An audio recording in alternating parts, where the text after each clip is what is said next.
ಗುರುಭ್ಯೋ ನಮಃ. ಮಾತಾ ಚಾಮುಂಡೇಶ್ವರಿ ದೇವತಾಯ ನಮೋ ನಮಃ. ಅಭಯ ವಿರಾಜಿ ಭಕ್ತಾದಿಗಳ ಇಂದು ನಾವು ಹರಪನಹಳ್ಳಿ ತಾಲೂಕು ವಿಜಯನಗರ ವೀರ ಯೋಗಾಂಜನೇಯ ಸ್ವಾಮಿ ದೇವಸ್ಥಾನ ಅಂತ ಪುರಾತನವಾದಂತಹ ದೇವಸ್ಥಾನ. ಇದು ಮಹಾಭಾರತದ ಕಾಲದ ದೇವಸ್ಥಾನ ಅಂತ ಉಲ್ಲೇಖ ಆಗ್ತಿದೆ. ಯಾಕಂದ್ರೆ ನಾವು ಬಂದಿರತಕ್ಕಂಥದ್ದು ಇವತ್ತು ದೇವಸ್ಥಾನದ ವಾಸ್ತು ನೋಡಕ್ಕೆ ಬಂದಾಗ ದೇವರ ಹತ್ರ ಇರ್ತಕ್ಕಂಥ ಒಂದೊಂದು ಚಿಹ್ನೆಗಳು ಕೂಡ ನಮಗೆ ಭಾಸವಾಗಿರ್ತಕ್ಕಂಥದ್ದು ಮಹಾಭಾರತದ ಕಾಲದಂತ ರಾಜ ಮಹಾರಾಜರ ನಿರ್ಮಾಣ ಮಾಡಿದಂತಹ ದೇವಸ್ಥಾನ. ನೋಡ್ತಾ ಬನ್ನಿ, ಮುಂದೆ ಬನ್ನಿ. ಈ ಕಲ್ಲುಗಳು ಮತ್ತು ದೇವಸ್ಥಾನದಲ್ಲಿ ಇರ್ತಕ್ಕಂಥ ವಿಗ್ರಹ ತುಂಬಾ ಶಕ್ತಿಯುತವಾಗಿರ್ತಕ್ಕಂಥದ್ದು. ಇಲ್ಲಿ ವಿಶೇಷವಾಗಿ ನಡೀತಕ್ಕಂಥ ಶಕ್ತಿಗಳೇನಂದ್ರೆ, ಕಲ್ಯಾಣವಾಗ್ತಕ್ಕಂಥವ್ರು ಇದ್ರೆ ಇಲ್ಲಿ ಬಂದು ಪ್ರಾರ್ಥನೆ ಮಾಡ್ಕೊಳ್ಳೋದ್ರಿಂದ ಕಲ್ಯಾಣ ಆಗುತ್ತೆ. ಸಂತಾನ ಆಗೋರು ಕೂಡ ಸಂತಾನಕ್ಕೋಸ್ಕರ ಪ್ರಾರ್ಥನೆ ಮಾಡೋದ್ರಿಂದ ಸಂತಾನ ಆಗುತ್ತೆ. ಇದು ತುಂಬಾ ಹಳೆಯ ದೇವಸ್ಥಾನ ಇದೆ. ದೇವಸ್ಥಾನದ ಅರ್ಚಕರು ಕೂಡ ಇಲ್ಲಿದ್ದಾರೆ.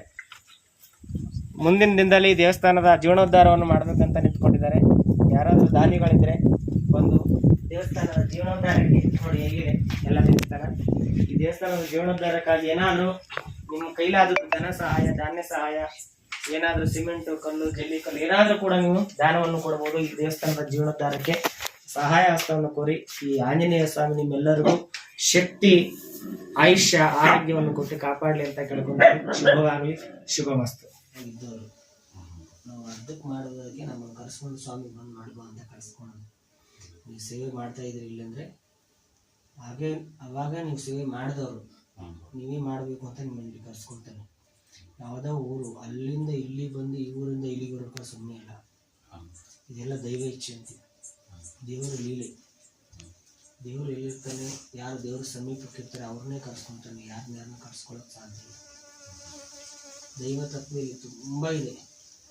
ಸ್ವಾಮಿ ವಿಗ್ರಹಗಳು ಯಾವಾಗಲೂ ಏನೋ ಗೊತ್ತಿಲ್ಲ, ಒಟ್ಟಿನಲ್ಲಿ ಅದು ಆಗಿರೋದ್ರಿಂದ ಸ್ವಾಮಿ ಪಾದದ ಕೆಳಗೆ ಒಬ್ಬರು ತುಳಿಯೋ ರೀತಿಯಿಂದ ಚಿತ್ರ ಇದೆ ನೋಡಿ.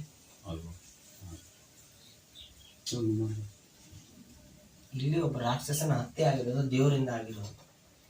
ಅದಕ್ಕೆ ಆ ಗುರುತಿಗೆ ಹಿಂದಿನ ಕಾಲದವರು ರಾಜ ಮಹಾರಾಜರು ಸ್ವಾಮಿ ಚಿತ್ರ ಮಾಡಿ ದೇವಸ್ಥಾನ ಮಾಡಿದ್ರು. ಇಲ್ಲಿ ದೈತ್ಯ ರಾಕ್ಷಸನ ಹತ್ಯೆ ಆಗಿದೆ, ಆಂಜನೇಯನಿಂದನೇ ಆಗಿದೆ ಅಂತ ಅನಿಸುತ್ತೆ ನನಗೆ, ನಮ್ಮ ಮನಸ್ಸಿಗೆ. ಹಾಗಾಗಿ ಆ ಸ್ವಾಮಿ ದೇವಸ್ಥಾನ ಮಾಡೋರೆ. ಇಲ್ಲಿ ಒಂದು ದೈವ ತತ್ವ ತುಂಬಾ ಇದೆ. ಅದಕ್ಕೆ ಎಲ್ಲ ಸ್ವಾಮಿಗಳು ಬಂದ್ಬಿಟ್ಟು ಇಲ್ಲಿ ಯಾಕೆ ಅನುಷ್ಠಾನ ಮಾಡ್ತೀವಿ ಅಂದ್ರೆ ದೈವ ತತ್ವ ಜಾಸ್ತಿ, ಶಾಂತಿ, ನೆಮ್ಮದಿ ಎಲ್ಲ ಇದೆ. ಸ್ವಾಮಿ ಸಂಹಾರ ಮಾಡೋದಕ್ಕೆ ಆ ಒಂದು ಜಾಗ ಇದೆ. ಇಲ್ಲಿ 450 ವರ್ಷಗಳಲ್ಲಿ ಹಾಳಗೆಂಚಾಪುರ ಅಂತ ಒಂದು ಊರು ತಂದ್ಕೊಳ್ಳಿ.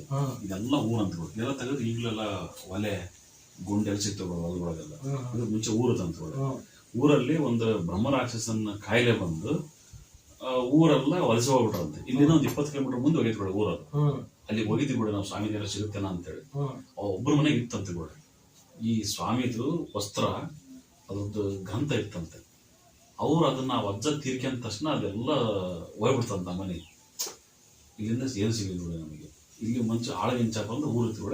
ಇಲ್ಲಿಂದ 20 ಕಿಲೋಮೀಟರ್ ದೂರ ಹೋಗೈತ ಊರು. ಆ ಊರು ಹೋದಾಗ ಈ ಸ್ವಾಮಿನ ಎತ್ತಕ ಇಡೀ ಊರು ಜನನೇ ಸೇರಿದ್ರಂತೆ. ಸ್ವಾಮಿನ ಎತ್ತಿ ಆ ಊರಿಗೆ ತಗೊಂಡವ್ರು. ಇದು ಎತ್ತಲೇಕಾಗಲ್ಲಂತೆ, ಬಿಸಿಗಾಡ್ಲಿಲ್ಲ ಅಂತ. ಇದು ಇಲ್ಲೇ ಉಳ್ಕೊಂಡ್ಬಿಡ್ತಾನೆ ಸ್ವಾಮಿ. ಅವ್ರು ಬಿಟ್ಟು ಹೋಗ್ಬಿಟ್ಟಂತೆ ಇಲ್ಲಿಂದ.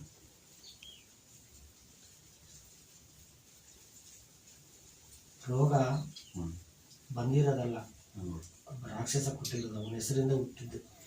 ಅವನು ಈ ಜಾಗವನ್ನು ಆಕರ್ಷಣೆ ಮಾಡಿ ಬಲಿಪೀಠಗಳು ಕೇಳಿರ. ಅವ್ರು ಅಮಾವಾಸ್ಯೆ ಮೇಲೆ ಜಪ ತಪ ಮಾಡ್ಬಿಟ್ಟು ಒಂದು ಜಾಗ ಈ ಕಡೆ ಇಲ್ಲ, ಮುಂದೆ ಇತ್ತು. ಹೌದಾ, ಮುಂದೆ ಇತ್ತು. ಅವನು ಊರು ಮುಂದೆ ನಿಂತ್ಕೊಂಡು ಊರನ್ನು ಕಾಯ್ತಾ ಇದ್ದ. ದಕ್ಷಿಣಾಭಿಮುಖ ಆಂಜನೇಯನ ದೇವಸ್ಥಾನ ತುಂಬಾ ಇಂಪ್ರೂವ್ಮೆಂಟ್ ಇರುತ್ತೆ, ತುಂಬಾ ಪವರ್ ಇರ್ತದೆ. ನಾವು ಆಂಜನೇಯನ ಪೂಜೆ ಮಾಡಾಗ ದಕ್ಷಿಣಕ್ಕೆ ಕಲಶ ಹೋಗ್ತೀವಿ. ಕೆಟ್ಟದ್ದು ಬರೋದನ್ನ ತಡಿತಾನೆ. ಯಾಕೆ ದಕ್ಷಿಣಕ್ಕೆ ಕೆಟ್ಟದ್ದು ಬರುತ್ತಂದ್ರೆ, ಯಮನ ಜಾಗ ದಕ್ಷಿಣ ಅಲ್ವಾ, ಗೊತ್ತಲ್ವಾ? ಅಂದ್ರೆ ಮುಗಿದೋಗಿರೋದನ್ನ ತಗೊಂಡೋಗೋನು ಯಮ, ಮುಗಿದೋಗಿರೋನ ಕಾಪಾಡೋನು ಆಂಜನೇಯ. ಅದಕ್ಕೆ ದಕ್ಷಿಣಕ್ಕೆ ಅವನು ಮುಖ ಮಾಡಿರ್ತಾನೆ. ಬಾ ನೀನ್ ಹೆಂಗ್ ಬರ್ತೀಯ ನೋಡೋಣ ಅಂತ ಅವನು ನಮ್ಮನ್ನು ಕಾಯ್ತಾನೆ ಆಂಜನೇಯ. ದಕ್ಷಿಣಕ್ಕೆ ಇಲ್ಲಿ ಅಂದ್ರೆ ಊರು ಮುಂದೆ ಇತ್ತು, ಮುಂದೆ ನಡೀತಾ ಇತ್ತು. ಹಿಂಗೇನೆ ಊರಿಗೆ ಹೋಗ್ತಿದ್ರು ಎಲ್ಲರೂ. ಇದೇ ಇತಿಹಾಸದಿರೋದು. ರಾಜ ಮಹಾರಾಜರು ಮಾಡಿದ್ದು. ನೀವು ಹೇಳಿದ್ರೆ ನಿಧಿ ಇದೆ, ಎಲ್ಲ ಇದೆ. ಮುಂದೆ ಮಾಡ್ಕೊಂಡೋಗಿ ಎತ್ತರಕ್ಕೆ ಬೆಳೀತದೆ ದೇವಸ್ಥಾನ. ಬೆಳಿಬೇಕಾದ್ರೆ ನೀವು ವಾಸ್ತು ಮಾಡ್ಕೊಳ್ಳಿ. ವಾಸ್ತು ಅಂದ್ರೆ ವಾಸ್ತವ, ಅದರ ರಟ್ಟಾಗಿರ್ಬೇಕು ವಾಸ್ತವ.